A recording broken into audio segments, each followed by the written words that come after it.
Okay, so here I have a 1994 KTM manual speedometer. Comes on the EXC models and some, I believe, MXC models. And they were the same, I think, up until like 05 or 06 or whatever, until they started to make the electronic ones. And these work really good, but they do, over time, wear out and break. And I think that's because right here, if you see this groove, it's because it lets in dirt into the inside of these boxes. This is how it looks.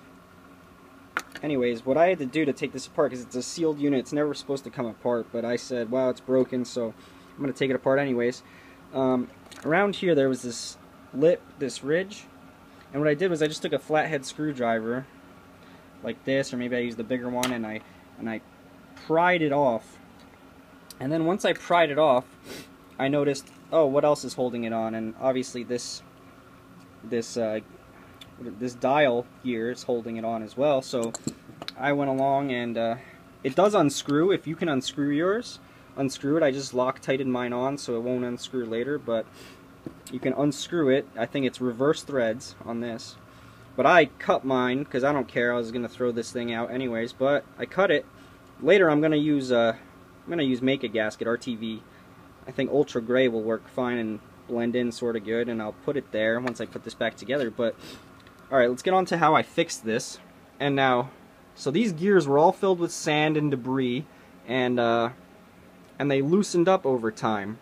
And so what I did was I took some brake clean and I took that screwdriver, that flathead, and I cleaned out all these gears, and I noticed that there was play, and when I would turn this dial with the screwdriver, it would skip.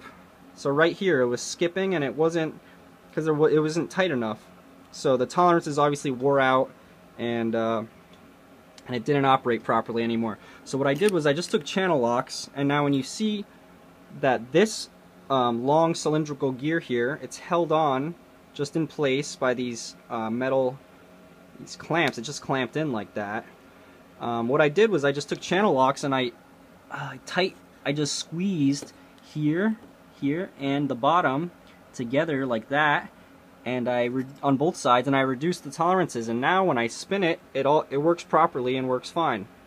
Now I'm going to reassemble it. Instead of having to buy a new one or whatever, I got one that works perfectly good. And obviously I used grease. You can use any grease for sure. It's not too much. And then once I put it back together, I'm going to use RTV on these holes that were there. And this should never break again.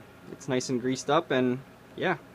And that's how you fix your manual speedometer on your KTM, so that it doesn't break in the future.